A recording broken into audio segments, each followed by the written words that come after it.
ETF index mutual funds నేర్చుకుని stock మార్కెట్లో రాణించాలనుకుంటున్నారా? వెంటనే ఈ నెంబర్కి కాల్ చేయండి. రమగారు, చిన్నపిల్లలకి ఇప్పుడు మనము స్టోరీలు చెప్పే క్రమంలో ప్రతిరోజు ఒక స్టోరీ చెప్పాల్సి వస్తుంది. ఇక మా పాప అయితే రమగారు చిన్ని చిన్ని స్టోరీలు చెప్పొద్దమ్మా, రమాంటిని అడిగి పెద్ద పెద్ద స్టోరీలు చెప్పించుకో, ఎక్కువసేపు స్టోరీలు చెప్పు, లేదంటే రోజుకి 2 స్టోరీలు చెప్పని అడుగుతుంది. బహుశా మదర్స్ అందరు ఇదే ఫేస్ చేస్తున్నారేమో అనిపిస్తుంది నాకు కూడా. కొంతమంది అలా మీరు చెప్పే కథలు మా పిల్లలకి చెప్తున్నాం అంటే పిల్లలే డైరెక్ట్గా ఈ ప్రోగ్రామ్ చూడరు కదా, అవునవును, తల్లులు చూస్తారు ఈ కథని. అంటే కొంతమందికి కథలు చెప్పే ఆసక్తి ఉంటుంది, పిల్లలు కూడా వినే ఇంట్రెస్ట్ ఉంటుంది. మీ అమ్మాయి లాగా కనపడ్డప్పుడల్లా కథ అడుగుతుంటుంది.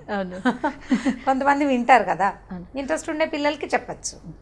ఆల్మోస్ట్ అంటే ఇదేదో మనం చేసే దీని వల్ల కాకపోయినా ప్రతి తల్లి కూడా ఇది ఫాలో అవుతూనే ఉండుండొచ్చు బహుశా ఇంతకు ముందు నుంచి కూడా. ఈ స్టోరీ చెప్పటం అనేది ఏదో తనకు తెలిసిన ఒక కథ చెప్పటం అనేది. సో అందులో భాగంగా రమగారు ఈరోజు ఏదైనా ఒక మంచి కథ చెప్పండి. అందులో మనకి విక్రమార్కుడు, బేతాళుడు ఇలాంటి స్టోరీలు అంటే పిల్లలు చాలా ఇంట్రెస్ట్ చూపిస్తారు. వీటికి సంబంధించి ఏదైనా ఒక స్టోరీ చెప్తారా?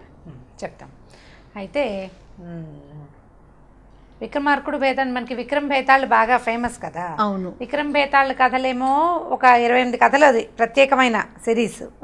అలా కాకుండా విక్రమార్కుడికి సంబంధించిన కథని చెప్తాం. ఓకే. విక్రమార్కుడికి ఏంటంటే ఆయన రాజు అయిన తర్వాత ఆయనకి దీనికి ముందు నేనేమిటి, నేను ఇప్పుడు రాజుని, నేను ఇప్పుడు విక్రమార్కుడిని, ఈ విక్రమార్కుడిగా పుట్టడానికి ముందు నేనేమిటి అని తెలుసుకోవాలని ఉండేదట. ఓకే. ఇప్పుడు ఎవరైనా మనం ఇప్పుడు ఉన్నాము, దీనికి ముందు మనం ఏమిటి లేదా దీని తర్వాత మనం ఏమిటి అనే జిజ్ఞాస మనుషులకు సహజంగా ఉంటుంది. మిగిలిన రకరకాల వ్యవహారాల్లో పడి అవన్నీ జ్ఞాపకం చేసుకోరు, పెద్దగా ఆలోచించరు. రాజు కదా ఈయన, పూర్తిగా అంతా సామ్రాజ్యం సుస్థిరంగా అయిపోయాక ఏదో ఒక తోచక ఆలోచిస్తూ ఆయనకి నా ముందు జన్మలో నేనేమిటో తెలుసుకోవాలి అని అందరినీ అడగటం మొదలుపెట్టాడు. అయితే ఏమైంది, కొన్ని రోజులు ఇలా ప్రశ్నించాడు. ఏ జ్యోతిష్యుడు వచ్చినా ముందు జన్మలో ఏమిటి నేను అని అడుగుతూ ఉండేవాడు. అడగ్గా కొన్నాళ్ళకి ఏమైంది, ఈయనకి మంత్రి ఉన్నాడు భట్టి, ఈయన తమ్ముడే. ఆ భట్టి ఏమన్నాడంటే, ఇలా కాదు మీకు తెలుసుకోవాలని ఉంది కదా అని రాజ్యంలో ప్రకటించాడు. విక్రమార్క మహారాజు తాలూకు ముందు జన్మ ఏమిటో చెప్పగలిగిన వాడికి గుమ్మడికాయ ఇంత బంగారం ఇస్తామని. ఓకే, వచ్చేసారు అందరూ. అప్పుడు దాని వెనకాల కింద ట్యాగ్ లైన్ రాశారనమాట ఇంకొకటి, అబద్ధం చెప్పిన వాడికి శిరచ్ఛేదం చేస్తాము, తప్పు చెప్తే శిరచ్ఛేదం చేస్తాము. ఇప్పుడు వాడు ఏదో చెప్పాడు, అది తప్పో రైటో మనకు ఎలా తెలుస్తుంది? కానీ జనాలు భయపడతారు కదా, భయపడి ఏం చేశారు, వచ్చిన జనాలు సగం మంది వెనక్కిపోయారు. కొంతమంది కొద్దిగా ట్రై చేయబోయి ఈ భట్టిని, ఆయన కత్తిని చూసేసరికి జనాలు బెదిరిపోయారు, తగ్గిపోతే రోజులు గడుస్తుంటే ఎవరు రావటల్లా. ఈ రాజుగారు రోజు ఈ భట్టిని, ఏం చేసావు, ఏమిటి నా సంగతి చెప్పు, నాకు నిద్రలో కూడా అదే కాలు వస్తుంది అంటుండేవాడు అనమాట. నిద్రపోతే ఏవో కనపడుతున్నాయట, ఆ కనపడుతున్నది ఏమిటో నాకు క్లారిటీ లేదు, నువ్వు కనుక సరిగ్గా కనుక్కొని చెప్తే దాన్ని కనెక్ట్ చేసుకుంటాను అనేవాడు. ఇది తోచక చేసే పనే నిజానికి, కానీ ఆయనకు ఆసక్తి ఉంది రాజుగారు. సరే ఏమైంది, ఆ రాజ్యంలో ఒక శంకర్ భట్టు అని ఒక బ్రాహ్మడు ఉన్నాడు. ఆయనకి పాపం అసలు డబ్బులు లేవు, ఆయన చాలా బీదవాడైతే ఈ చాటింపు విన్నాడు, గుమ్మడికాయ ఇంత బంగారం ఇస్తారు అని. ఆ గుమ్మడికాయ ఇంత బంగారం తీసుకురావచ్చు కదా, నువ్వు కూడా జ్యోతిష్యం చదువుకున్నావని భార్య రోజు పోరేది ఆయన్ని. అయితే దాని వెనకాలన కిందున్న ట్యాగ్ లైన్ చూస్తే ఆయనకి భయంగా ఉంటూ ఉండేది. అయితే కొన్నాళ్ళు ఇలా అనగా ఆలోచించి ఏమనుకున్నాడంటే, ఏమవుతుంది, ఇవాళ కాకపోతే రేపొద్దునైనా మరణం తప్పదు మనిషి అన్నవాడికి, కాబట్టి అబద్ధం చెప్పో ఇంకోటి తెలుసుకునో ఏదో విధంగా ఇది రాజుగారి సంగతి చూడాలని అనుకున్నాడు. ఇప్పుడు రాజుగారి పూర్వజన్మ వృత్తాంతం తెలుసుకోవాలంటే ఎలా, ఏం చేయాలి? ఇప్పటి కాలంలో అయితే మనం ఇంటర్నెట్లో వెంటనే కొట్టేస్తాం, గూగుల్ చేసేస్తాం కదా, గూగుల్ ఇట్టని గూగుల్ చేసేస్తాం. వాళ్ళకి గూగుల్ ఏంటంటే ఆ రోజుల్లో ఏదైనా తపస్సు చేయటం, ఏదైనా గుళ్ళోకి వెళ్ళి ఏ దేవుడినో దేవతనో ప్రార్థించి అమ్మ నాకు ఇది కావాలంటే చేస్తుంది దేవత. ఈయన ఏం చేశాడు, ఈ అవంతి నగరం, ఈ ఉజ్జయిని నగరానికి చాలా దూరంలో ఒక పాత కాళికాదేవి గుడి ఉందట. ఆ గుడికి వెళ్దామని బయలుదేరి ఏం చేశాడు, ఆ గుడికి వెళ్ళి ఆ కాళికాదేవిని కనుక మెప్పిస్తే ఆవిడ మనం అడిగిన పని ఏదో చేసి పెడుతుంది. ఈ రాజుగారి సంగతి ఆవిడని కనుక్కోవచ్చు అని చెప్పి, పైగా ఆ రాజుగారికి పూర్వం ఈ కాళికాదేవి గుడితో సంబంధం ఉంది అంచేత వెళ్ళేసరికల్లా ఏమైంది, ఈ నడిచే దారిలో కాళికా ఇప్పటిలాగా మ్యాపులు ఏమున్నాయి, ఏదో ఒక అందాజుగా వెళ్ళేవాళ్ళు. ఈ వెళ్ళే దారిలో ఆయన దారి తప్పిపోయి ఏదో బాగా గుబురుగా ఉన్న ఒక తోటలోకి ఎంటర్ అయ్యాడు. చీకటి పడిపోతే ఈయన ఏం చేశాడు, రాత్రి అయిపోయింది, ఈ పూటకి ఇక్కడ పడుకుందాం, రేపు తెల్లారాక అప్పుడు చూద్దాం అంటే వెళ్ళే దారిలో కొన్ని ఊళ్ళు కనపడాలని లెక్క ఉంది. ఊళ్ళేవో కొన్ని కనపడ్డాయి, కానీ ఎక్కడ దారి తప్పిపోయాడో అడవిలోకి ప్రవేశించేశాడు. ఈ గుబురుగా ఉన్న చెట్ల ఉన్న ఈ వనంలోకి ప్రవేశించి ఆ రాత్రి పడుకుందామని ఓ చెట్టు ఎక్కి పడుకున్నాడు. పడుకునేసరికల్లా 12 ఏమో అయింది. అర్ధరాత్రి అయ్యేసరికల్లా డమ డమ డమ డమ అని పెద్ద పెద్ద చప్పుళ్ళు వినపడుతున్నట్టు ఏదో డమరకం లాంటిది మోగుతోంది. చుట్టూత మొత్తం అంతా వనమంతా కాంతివంతంగా అయిపోయింది. అయ్యేసరికి ఇతను ఇదేమిటి దాక్కున్న చోట దయ్యాలు వచ్చినట్టు, నేనేదో రాత్రి పడుకుందామని ఇక్కడ పడుకుంటే ఇలా వచ్చింది ఏమిటా అని చూసేసరికల్లా పెద్ద వాయిద్యాలతోటి శివుడు పార్వతి తిరుగుతున్నారట వనంలో, శివపార్వతులు ఇద్దరు. అప్పుడు ఈయన ఏమనుకున్నాడంటే, ఓహో వీళ్ళు విహారార్థం వచ్చి ఉంటారు దేవతలు అని చెప్పి ఆ చూస్తూ ఉండగా దబ్బుమని పట్టు దబ్బి ఆ చెట్టు మీద నుంచి కింద పడిపోయాడు. పడేసరికల్లా ఈ ప్రమథగణాల్లో కొంతమంది వీడిని పడిన వాడిని మానవుడు వీడెవడని వాడిని పట్టుకున్నారు. పట్టుకుని శివుడి దగ్గరికి తీసుకెళ్ళారు. ఆయన ఏమన్నాడంటే, ఇది నువ్వు దారి తెప్పి వచ్చావు కానీ మారేడు వనమట అది. ఓహో, మాకు మారేడు చెట్లు ఇష్టం, శివుడికి మారేడు దళాలు ఇష్టం కదా. ఆ మారేడు వనాలు ఎక్కడుంటాయో అక్కడ సంచరిస్తారట రాత్రిపూట. ఇవాళ మేము ఇక్కడికి వచ్చాము, ఏమిటి నాయన నీ సంగతి అని కనుక్కున్నాడు. కనుక్కొని ఆయన పెద్దగా కనుక్కోకపోయినా శివుడు సర్వాంతర్యామి, ఆయనకి తెలుస్తాయి కదా. ఏమన్నాడంటే, నీ గుమ్మడికాయ ఇంత బంగారం లభిస్తుంది, ఎందుకంటే నువ్వు అనుకోకుండా శివదర్శనం చేసావు. ఈ శివదర్శనానికి ముందు నువ్వు చెట్టెక్కి మారేడు దళాలు, చెట్టెక్కేటప్పుడు ఒక చెట్టెక్కుతుంటే ఆకులు కొన్ని రాలుతాయి కదా, ఆ కింద ఒక శివలింగం ఉంది, ఆ శివలింగం మీద పడ్డాయి ఇతను కోసినటువంటి మారేడు దళాలు ఇతను చేయి వల్ల. అందుకని నీకు పుణ్యఫలితం లభిస్తుంది నాయన. కాబట్టి నువ్వు ఒక పని చెయ్యి, ఈ రాజు దగ్గరికి వెళ్ళు. వచ్చే అమావాస్య నాడు, రేపు అమావాస్య నాడు శివుడిని రాజుగారిని శివపూజ చేసుకుని పువ్వులు అక్షింతలు పట్టుకుని ఈ ఊరికి ఉత్తరం వైపు ఉన్నటువంటి ఒక పల్లెటూరు పేరు చెప్పాడు, రామాపురం కృష్ణాపురం మీద ఊరు చెప్పాడు. ఆ ఊళ్ళో ఒక కుమ్మరివాడు ఉన్నాడు. వాళ్ళ ఇంట్లో మట్టితో చేసిన ఒక గుడ్డి ఎద్దుబొమ్మ ఉంది. మట్టితో చేశాడు, కళ్ళు లేవు, అంటే ఎద్దుబొమ్మ చేశాడు, దానికి కళ్ళు పెట్టాల పొరపాటున. ఆ బొమ్మ దగ్గరికి వెళ్ళి ఆ బొమ్మ మీద అక్షింతలు పువ్వులు వేసి తన గురించి అడగమని చెప్తుందన్నాడు. ఓహో, బాగానే ఉంది కదా. ఇంతలో సూర్యోదయ బ్రాహ్మీ ముహూర్తం అయిపోయింది. శివపార్వతులు అందరూ మాయమైపోయారు. వీడు తెల్లారేదాకా ఈ బ్రాహ్మడు అక్కడ పడుకుని పొద్దున్నే లేచి రాజుగారి దగ్గరికి వెళ్ళాడు. మళ్ళీ ఇదంతా వచ్చిన నడకంతా మళ్ళీ వెనక్కి నడిచాడు. వెంటనే చేరలేదులేండి, 2-3 రోజులకి చేరాడు.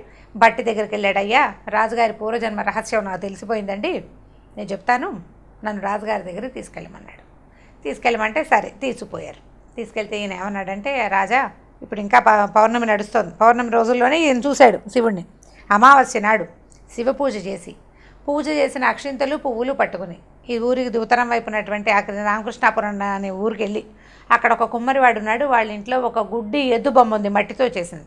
ఆ బొమ్మ మీద అక్షింతలు చల్లు, నీ సంగతి కనుక్కో, అది నీకు చెప్తుంది అన్నాడు. సరే రాజుగారు ఇది పెద్దగా నమ్మశక్యం కాలేదు. బ్రాహ్మణుడు చూస్తే బీదగా ఉన్నాడు. సరే దీని సంగతి ఏమిటో చూద్దామని ఈ 15 రోజులు ఈ బ్రాహ్మణ్ణి పోషించండి, ఇక్కడే ఉంచుకుని 15 డేస్ తర్వాత ఈ అమావాస్య వచ్చాక అక్కడ ఏదో విషయం తేలాక అప్పుడు వీటి సంగతి చూద్దామన్నారు.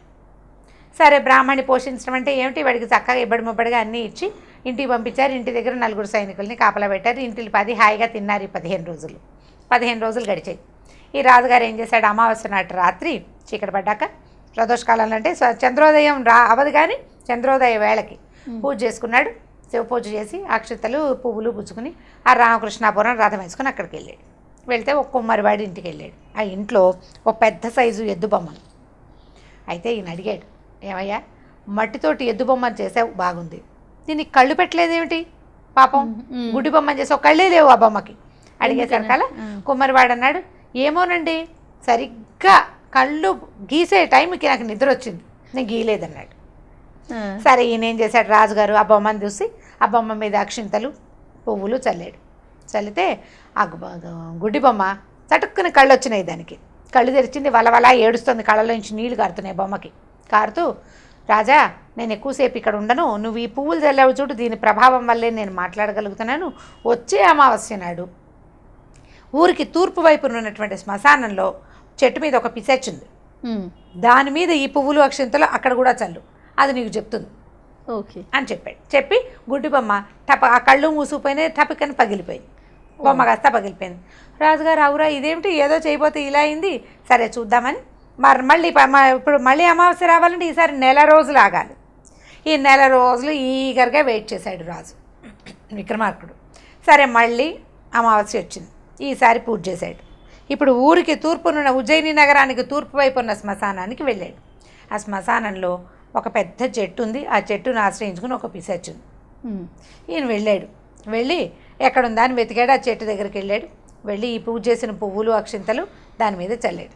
చల్లేసరికల్లా ఆ పిశాచి అంది, నేను నీతో ఎక్కువసేపు మాట్లాడలేను, ఈ పువ్వుల వల్ల నాకు కొంచెం పుణ్యం వచ్చింది కాబట్టి దాంతో మాట్లాడతాను, 2 నిమిషాలే, ఆ తర్వాత నేనే నిన్ను చంపేస్తాను, కాబట్టి నా మాట పూర్తయిన మరుక్షణం ఇక్కడి నుంచి పరిగెత్తుకుంటూ వెళ్ళి పారిపోమని. సరే ముందే చెప్పింది. ఏం చెప్పిందంటే, వచ్చే అమావాస్య నాడు ఇంకొక అమావాస్యకి మీ మంత్రి గారి పెద్ద ఆయనకి బోలంతమంది మంత్రులు ఉన్నారు. చివరి చిన్న మంత్రి ఉన్నాడు. చిన్న మంత్రికి 9 ఏళ్ల కూతురు ఉంది. ఆ 9 ఏళ్ల కూతురు మీద ఈ అక్షంతల పువ్వులు చల్లి ఆ అమ్మాయిని అడుగు, అది నీకు నిజం చెప్తుంది, నీ పూర్వజన్మ రహస్యం చెప్తుందని చెప్పింది. మళ్ళీ రాజుగారికి మళ్ళా బేతాళి చెట్టెక్కాడండి. ఈ కథ ఇక్కడ అవ్వలేదన్నమాట. ఈ లోపల ఈ వేయగానే ఈ పిశాచి మామూలుగా ఉన్నది కాస్త దానికి బోళ్ళని పళ్ళు గోళ్ళు పెరిగిపోతున్నాయట. రాజుకి అర్థమైంది ఇది మన మీద పడుతుందని. ఈయన ఏం చేశాడు, పరిగెత్తుకుంటా చెట్టు దిగేసి రథం ఎక్కి పరిగెత్తుకుంటూ బయటకు వచ్చేసాడు అక్కడి నుంచి. తర్వాత జరగబోయేది ఏమిటి, మనిషిగా ఈయన గొప్పవాడు కానీ పిశాచాల దగ్గర ఆయన పవర్ పనిచేయదు కదా, కత్తులు గిత్తులు పనిచేయవు. పారిపోయి వచ్చేసాడు. మళ్ళీ 1 నెల రోజులు ఆగాడు. అయితే ఈ 1 నెల రోజులకి 10 రోజుల ముందే పౌర్ణమి వెళ్ళగానే మంత్రులందరినీ పిలిచి అందులో చిన్న మంత్రిని అడిగాడు, నాయన నీకు 9 ఏళ్ల కూతురుందంటే ఉందండి అన్నాడు. అయితే అమావాస్య నాడు మీ అమ్మాయితోటి నాకు పని ఉంది, మీ ఇంట్లో శివ పూజ చేసుకోవడానికి వీళ్ళు ఏర్పాటు చేసి నాకు పూజ చేసుకోవడానికి ఏర్పాటు చేసి మీ పిల్లని నాతో ఏకాంతంగా వదిలిపెట్టాలి అని చెప్పాడు. ఈ మంత్రి హడిలిపోయాడు. ఊరినాయన ఈయన ఏం చేయబోతున్నాడు ఈ పిల్లతోటి. ఇంతకుముందు ఈయన విక్రమార్కుడికి సిద్ధి ఎలా వచ్చిందంటే తన తల తనే నరుక్కుని కాళికాదేవికి బలిచ్చుకుని తనని విక్రమార్కుడిగా విజయం పొందాడు. కాళికకి తనని తలే బలిచ్చుకున్నాడు. అంత భక్తుడు అంత పని చేశాడు ఆయన. అంటే అలాంటి పని చేయగలిగిన వాడు. పైగా ఈ 3 నెలల నుంచి ఓ రోజు నెలకోసారి ఆ ఊరు వెళ్తాడు, ఇదేమిటో శ్మశానానికి వెళ్ళి వచ్చాడు. ఇప్పుడు కొత్తగా ఈ కథ మొదలు పెట్టాడు. పిల్లని ఏమైనా బలిస్తాడేమోనని హడిలిపోయారు వాళ్ళు. భయమేసింది వాళ్ళకి. తర్వాత జరగబోయేది ఇదేనేమోనని అక్కడి నుంచి బొణుక్కుంటూ ఎలాగో పాపం ఆ 10 రోజులు గడిపారు. ఆ అమావాస్య పూట మరి రాజు కాదని లేరు. ఏడ్చుకుంటూ పిల్లని ఇంకా కోల్పోతామనుకుని శివ పూజకి ఏర్పాటు చేశారు. ఇప్పుడు 3వ నెల అమావాస్య నాడు రాజుగారు సపరివారంగా మంత్రి గారింటికి వెళ్ళాడు. చిన్న మంత్రి, సాధారణమైన వాడు. చిన్న మంత్రి అంటే ఓ 25 మంది మంత్రులు ఉంటే చివరి వాడు చిన్న పోస్టు, చివరి పోస్టు. సరే వాళ్ళ ఇల్లు ఏదో సుమారైన ఇల్లు, ఇంత పిల్ల ఉంది. వెళ్ళాడు. పూజకు ఒక గది ఏర్పాటు చేశారు, ఒక పెద్ద హాల్ లాంటిది అక్కడ పెట్టారు. శివలింగం పెట్టి పువ్వులు గివ్వులు పెట్టారు. ఈ పిల్లని అక్కడ కూర్చోబెట్టి ఇంటిని బాధి ఏడ్చుకుంటూ బయటికి పోయారు. పిల్లని ఏం చేసేస్తాడో ఈయన ఏం చేశాడు, తన పద్ధతి ప్రకారం శివ పూజ చేసుకున్నాడు. ఈ కూర్చున్న పిల్ల చక్కగా బాసిపెట్టలేసుకుని ముచ్చటగా కూర్చుని 9 ఏళ్ల పిల్ల అంటే ఎంత ఉంటుంది, ఎంత ఉండదు, చిన్నపిల్లే కదా. ఏం చేశాడు, ఈ పువ్వులు అక్షంతలు అమ్మాయి మీద చల్లాడు. అమ్మ నా సంగతి నీకు తెలుసా, నేనెవరో నీకు తెలుసా, నేను ఇంతకుముందు 2 చోట్లకి వెళ్ళాను. వాళ్ళిద్దరూ ఒకళ్ళ తర్వాత ఒకళ్ళు నీ వైపు నన్ను మళ్ళించారు, నీ వైపు నా దారి మళ్ళించారు. నీకు నేను తెలుసా, తెలిస్తే దాచకుండా చెప్పు అన్నాడు. ఆ పిల్ల నవ్వింది. నవ్వితే ఈయనకి చాలా సంతోషం వేసింది. నవ్వేసరికి ఎందుకు తనకి సంతోషం వేసిందో ఆయనకి తెలియదు. అప్పుడు ఏం చెప్పిందంటే, రాజా కిందటి జన్మలో నువ్వు రామశర్మ అనే ఒక బ్రాహ్మడివి, నీకు ఒక భార్య, ఓ కొడుకు, కోడలు ఉన్నారు. అయితే మీరున్న ఊళ్ళో చాలా ఎక్కువ ఫ్లడ్స్ లాంటివి వచ్చి జనజీవనం అంతా అల్లకల్లోలం అయిపోతే ఏం చేశాం మేము, ఈ అల్లకల్లోలం అయిపోయిన తర్వాత మొదటి 3-4 రోజుల పాటు మన ఇంట్లో భోజనమే లేదు, ఆహారం లేదు. 4 రోజుల పాటు పస్తులున్నాం. 5వ రోజు కొంచెం వాన గీనా తగ్గి జనాలంతా కొంచెం శాంతన పొందుతున్నారు. అంటే ఊళ్ళో జనాలు కొద్దిగా సద్దుమణిగా కాడావిడంతా. 5వ రోజు ఈ బ్రాహ్మడట యాయవారానికి వెళ్ళాడు. అంటే మామూలుగా బ్రాహ్మలు పూజలు అవి చేయిస్తారు ఎవరింట్లోన్నా. వాళ్ళు ఏమైనా ఇస్తే తెచ్చుకుంటారు. ఏ పూజలు అవి లేని రోజుల్లో వీళ్ళు ఏం చేస్తారంటే భిక్షకి వెళ్తారు ఊళ్ళోకి. వెళ్తే ఈ ఊళ్ళల్లో గృహస్థులు ఏదైనా బియ్యము అవి ఇవి ఇస్తే అవి తెచ్చుకుని వంట చేసుకోవాలి. అయితే ఈయన వెళ్ళేసరికి ఊళ్ళోకి ఊరంతా అల్లకల్లోలక. నిన్ననే ఫ్లడ్స్ తగ్గితే ఇవాళ వాళ్ళు టెంగు రంగామని ఉండలేరు కదా. ఆ ఊరంతా అల్లకల్లోలంగా ఉంది. ఏదో జనాలంతా ఎక్కడెక్కడ వస్తువులు తెచ్చుకుంటారు. తడిసిపోయిన నీళ్లు బాగు చేసుకుని గందరగోళంగా ఉన్నారు. 4 గుప్పెళ్ళ బియ్యం మాత్రమే దొరికినాయట ఆ రోజు. ఓకే, 4 గుప్పెళ్ళ బియ్యం వస్తే ఈ బియ్యం పుచ్చుకుని ఈయన ఇంటికి తీసుకొస్తే భార్య ఏం చేసింది, కోడలు కూడా మరి పెద్దదేం కాదు, పెద్ద కొడుకు 18 ఏళ్ళ కొడుకు, ఓ 13-12 ఏళ్ళ చిన్నపిల్ల కోడలు. అయితే ఈ భార్య ఈ 4 గుప్పెళ్ళ బియ్యాన్ని ఇంట్లో ఏ శనగపిండి ఉందో లేకపోతే ఏ పెసరపప్పు ఉందో అది వేసి మొత్తాన్ని వీళ్ళు తినడానికి ఒక పదార్థం ఏదో తయారు చేసింది. నలుగురు 4 విస్తళ్ళలో అంతంత ఉన్నది ఎంతో పదార్థం, 4 పెళ్ళి బియ్యం అయితే ఎంత వస్తుంది, 4 భాగాలు చేసి భోజనాన్ని కూర్చున్నారు. కూర్చుంటే బయట నుంచి ఓ 2 బ్రాహ్మలు తలుపు కొట్టారు. బయట తలుపు కొట్టి మాకు ఆకలిస్తుంది నాయన, 5 రోజులైంది ఆహారం తిని, ఏదైనా ఒక ముద్ద పెట్టండి, భోజనం పెట్టండి, బ్రాహ్మణులు అని తెలిసే వచ్చామని అడిగారు. అడిగేసరికల్లా ఈ బ్రాహ్మణుడు లోపలికి వచ్చేసరికల్లా ఆయన భార్య పెద్దగా గర్జించి 5 రోజులు పస్తు తర్వాత ఇవాళ మనం అన్నం తినడానికి వస్తే వీడెవడో వస్తావా అని చెప్పి తన విస్తరి తన కొడుకు విస్తరి పక్కకు పెట్టి, నేను నా కొడుకు తినకుండా కుదరదు, నువ్వు నీ కోడలు ఏం చేసుకుంటారో చేసుకుంటాను. తనతో పాటు కొడుకును కూడా, ఆవిడ కొడుకు నా కొడుకు అన్నానికి మాడిపోతాడు, ఇంకా చిన్నదైన కోడలు మాడినా ఆవిడకి లెక్కలేదు, కోడలు ఎవరి పిల్లో, ఈవిడ కొడుకు తను మాడకూడదు, మేము మాడం, నువ్వేం చేసుకుంటావో చేసుకొని 2 విస్తళ్ళు పక్కకు తీసుకుంటే ఈయన కోడలి కేసు చూస్తే మీరు ఏది చెప్తే అదే చేస్తాను మామయ్య గారు అని చెప్పింది పిల్ల. అప్పుడు ఈయన ఏం చేశాడు, 2 విస్తళ్ళు తీసుకెళ్ళి, అయ్యా ఈ పూటకి ఇదే ఉంది, ఊళ్ళోకి వెళ్తే 4 పెళ్ళే దొరికినాయి, ఈ 2 విస్తళ్ళు మీ ఇద్దరు చెరుకో భోజనం చేయండి అంటే వాళ్ళు అన్నారు, అయ్యా భలేవాడివి, ఏదో ఉంది ఉన్న పదార్థం, నలుగురు ఇందులోనే పంచుకుని తిందాం, ఇంకో 2 విస్తళ్ళు తెమ్మని సగం చేసుకుని ఆ నలుగురు కలిసి ఆ 2 బ్రాహ్మలు, ఈ ఇంటివాడైన రామశర్మ, ఆయన కోడలు చిన్నపిల్ల, నలుగురు భోజనం చేశారు. అయితే ఈవిడ ఏం చెప్పిందంటే, ఆ రామశర్మవి నువ్వు, బ్రాహ్మలకి నువ్వు 5 రోజులు వస్తున్నా కూడా నీతో పాటు అంటే నీ దగ్గర ఉన్నదాన్ని వాళ్ళకి ఆహారంగా మొత్తాన్ని సమర్పించడం వల్ల నువ్వు రాజయ్యావు. ఓహో. ఆ విస్తర్లు 2 లాగేసుకున్న నీ భార్య పిశాచయింది. ఓహో. ఇప్పుడు వాళ్ళ అమ్మ చెబితే, కాదమ్మా అట్లా అంటే ఎట్లా, బ్రాహ్మడికి అన్నం పెట్టకపోతే ఎట్లా అని గుడ్డెద్దులాగా వాళ్ళ అమ్మని ఫాలో అయినటువంటి ఈ కొడుకు ఈ గుడ్డి ఎద్దుబొమ్మ అయ్యాడు. అంటే రాజుకి వెంటనే ఆ పిల్ల నవ్వంగానే తనకు ఎందుకు సంతోషం కలిగిందో ఆయనకు తెలిసింది, కోడలే ఈ పాప, ఈ ఎదురుగుండా ఉన్న చిన్నపిల్ల. అప్పుడు రాజుగారు ఏం చేశాడు, ఆ పిల్లని చాలా మెచ్చుకుని అక్కడి నుంచి బయటకు వచ్చి ఈ మంత్రికి చెప్పాడు, మీ అమ్మాయిని నా కోడలుగా చేసుకుంటాను నేనని. వీళ్ళ పిల్ల చచ్చిపోతుంది అనుకున్న చిన్న మంత్రి గారి, సాధారణమైన మంత్రి గారి కూతురు రాజుగారి కోడలవుతోంది. ఇప్పుడు రాజుగారి కోడలై ఊరుకుంటుందా, రేపొద్దున రాజుగారి తర్వాత రాజు ఎవరవుతారు, కొడుకే రాజు, అప్పుడు కోడలు రాణవుతుంది. తనకి వంతుకి వచ్చిన ఆహారాన్ని పెద్దవాళ్ళు ఏం చెప్తే అది చెయ్యాలన్న ఇంగిత ఉన్నందుకు ఆ అమ్మాయికి మరుసటి జన్మలో ఒక మంత్రి గారింట్లో పుట్టే అవకాశం వచ్చింది. అక్కడి నుంచి రాణి అయ్యే అవకాశం తనంతట తను ఏ ప్రయత్నం చేయకుండానే వెతుక్కుంటూ వచ్చింది. మంచి స్టోరీ. అక్కడి నుంచి ఇప్పుడు రాజు తనకి బ్రాహ్మడయ్యుండి తనకి దొరికిన చిన్న అంతకుముందు భిక్ష ఎత్తుకున్నాడు ఆయన, మనం కథలో చెప్పింది అదే కదా, భిక్షను తెచ్చుకున్న పదార్థాన్ని కూడా ఇంకొకళ్ళకి భాగం పెట్టడానికి అతను సాహసాన్ని చూపించినందుకు అపరిమితమైన సాహసం కలిగిన విక్రమార్కుడు వంటి జన్మ వచ్చింది ఆయనకి. ఎన్ని లక్షల మంది బ్రాహ్మణుల్ని పోషించాడో విక్రమార్కుడు. ఇప్పటిదాకా మనం విక్రమార్కుడు గురించి చెప్పుకుంటూనే ఉన్నాం. ఎంత జ్ఞాపకం ఉంది మనకి, రాజులంటే బెస్ట్ రాకింగ్ విక్రమార్కుడు అసలు ఎలాంటి రాజు అంటే, ఆయన స్వర్గానికి వెళ్ళి రంభా ఉరుసుల డ్యాన్సుల్లో ఎవరి డ్యాన్స్ గొప్పదో చెప్పగలిగేంత ప్రతిభాశాలి. ఈ ముందు జన్మలో చేసిన దానం వల్లే అతనికి ఇలాంటి జన్మ వచ్చిందని చెప్తారు. మన పురాణాల ప్రకారం, మన హిందూ ధర్మంలో కూడా మనం ఏం చెప్తామంటే, ఇప్పుడు మనం ఏం చేస్తామో దాన ధర్మాలే మనం తర్వాత జన్మకి క్యారీ అవుతాయి. అవి మనం ఇప్పుడు చేసే చెడుని మనం ఇప్పుడే అనుభవించాలి. ఒకటి తర్వాత జన్మలో కూడా అనుభవించాల్సే వస్తుంది. మంచికి ఫలితం ఇవాళ లేకపోయినప్పటికీ తర్వాత జన్మలో ఆ మంచికి ఫలితాన్ని ఖచ్చితంగా భగవంతుడు, ప్రకృతి ఆటోమేటిక్గా మనకి తీసుకొచ్చి చేసేస్తుంది అన్నమాట. ఈ విక్రమార్కుడి కథల్లో ఇది స్టార్టింగ్ స్టోరీ జయ. ఇలాంటి కథలు ఎన్ని ఉన్నాయో, చాలా మంచి మంచి కథలు ఉన్నాయి.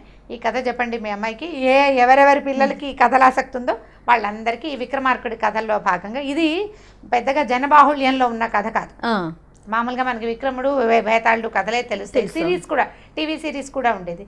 ఇవి సిరీస్లో లేని కథలు, ఇలాంటివి కొన్ని ఉన్నాయి. ఇంకొకటి 2 మళ్ళీ చెప్దాం ఇంకొకసారి. Thank you so much Ramya గారు. ఓకే.